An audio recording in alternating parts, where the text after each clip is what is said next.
హరే కృష్ణ. నేను డాక్టర్ గుమ్మడవెల్లి శ్రీనివాస్. నేను ఆయుర్వేద వైద్యుడిని. మన భారతదేశం మొత్తం మీద సబ్జా గింజలు అంటే తెలియని వాళ్ళు ఎవరు లేరు. ఎందుకంటే సబ్జా గింజలు మన యొక్క కిచెన్ యొక్క వస్తువు అన్నమాట. ఇది పెద్దగా మనం ప్రత్యేకమైన మెడిసినల్ వాల్యూ ఉంది అన్నట్టుగా ఆయుర్వేద వైద్యులే వాడాలి అనేది ఏం లేదు. ఇది రోజువారీ మన ఇంట్లో వాడేటువంటి పోపు దినుసుల డబ్బాలో కనుక మనం పెట్టుకోగలిగితే అంతకంటే మంచిది లేనే లేదు. సబ్జా గింజలు మామూలుగా మనము తులసిలో చాలా రకాల తులసులు ఉన్నాయి. కృష్ణ తులసి ఉంది, శ్రీ తులసి ఉంది. ఇలా తులసిలలో అడవి తులసి, కుక్క తులసి, ఇలా ఎన్నో రకాలైనటువంటి తులసులలో దీన్ని పెద్ద తులసి అంటాం. అసిమం శాంక్టమ్, అసిమం ఇండికం, లేకుంటే బేసిల్ అంటాం, బేసిల్లస్ ఇండికస్, ఇలా రకరకాల పేర్లతో ఉన్నటువంటి తులసి జాతులలో ఈ యొక్క జాతి పేరు సబ్జా గింజల అంటాము. ఇది పెద్ద తులసి అని కూడా అంటారు కొన్ని ఏరియాలలో. ఇది ఎక్కువగా మనకు బాగా అంటే వేసవి ఎక్కువగా ఉన్నటువంటి ప్రాంతాలైనటువంటి రాజస్థాన్ వాళ్ళు ఫలూదా అని చాలా ఫేమస్ డ్రింక్ తయారు చేసి ఈరోజు ప్రపంచవ్యాప్తంగా, ముఖ్యంగా భారతదేశ వ్యాప్తంగా ఫలూదా అనేటువంటి ఒక క్రియేషన్ చేసి వాళ్ళు ఆ డ్రింక్స్లో ప్రతి దాంట్లో కలుపుతారనమాట. రాజస్థాన్లో వాళ్ళు ప్రతిరోజు వంటకాలలో, రొట్టెలలో, కూరలలో, మళ్ళీ నీళ్ళల్లో, షర్బత్లలో ఇలా ప్రతిరోజు వాళ్ళు మినిమం 5 గ్రాముల నుంచి 10 గ్రాముల వరకు ఈ యొక్క సబ్జా గింజలను వాడడం వల్ల వాళ్ళకు ఆ శరీరాన్ని కూల్ చేసేటువంటి తత్వము ఈ యొక్క సబ్జా గింజలకు ఉంటుంది. కానీ ఇక్కడ దక్షిణ భారతదేశానికి వచ్చేసరికి ఈ విషయాన్ని మనం మర్చిపోయాం. ఎక్కువగా పెద్దగా వాడడము అలవాటు చేసుకోలేకపోయాం. ఎవరో ఒకరు మాత్రమే వాడతారు.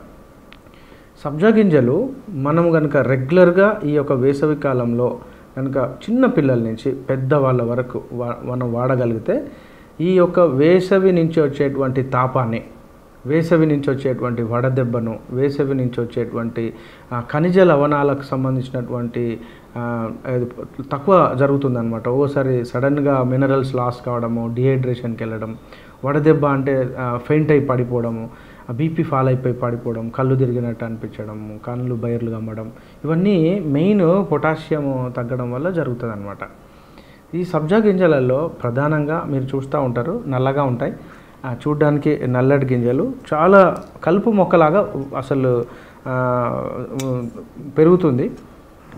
యాక్చువల్గా దీనికి వచ్చే కాస్ట్ ఏంటంటే మనము మ్యాన్ పవర్ యొక్క కాస్ట్ మాత్రమే, అంటే విచ్చలవిడిగా పెరుగుతుంది కాబట్టి దాన్ని తీసి కొంచెం ప్రాసెస్ చేసి మన వరకు అందించడానికి కావాల్సిన ఖర్చు మాత్రమే మనం దీనికి ఇస్తాం.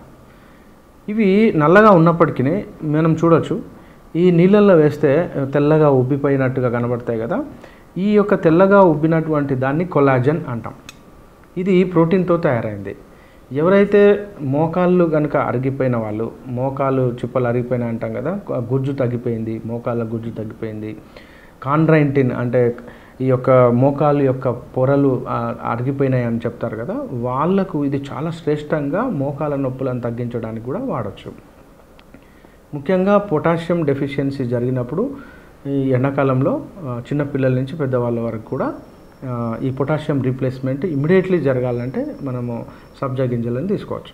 ఇంకా సబ్జా గింజలు కనుక రెగ్యులర్గా తీసుకుంటే జుట్టు పెరగడానికి చాలా బాగా ఉపయోగపడుతుంది. అసలు ఎవరికి ఈ విషయం సీక్రెట్ తెలియదు, జుట్టు పెరగడానికి సబ్జా గింజలు బాగా ఉపయోగపడతాయి. ఎందుకంటే ఇందులో ముఖ్యంగా ఐరన్ అండ్ ఫోలిక్ యాసిడ్ బాగా ఉంటుందన్నమాట. ఇంకొకటి కలర్ ఉండేటువంటి తత్వం, మెలనిన్ అంటాం కదా, అంటే మన వెంట్రుకలకు నల్లటి తత్వాన్ని ఇవ్వాలి అంటే మెలనిన్ కావాలి. ఆ మెలనిన్ వచ్చేసి ఈ ఇందులో ఉన్నటువంటి ఆ నల్లటి తత్వము తీసుకొని మన యొక్క కలర్స్, మన వెంట్రుకలకు నల్లటి కలర్ ఇవ్వడానికి జరుగుతుంది.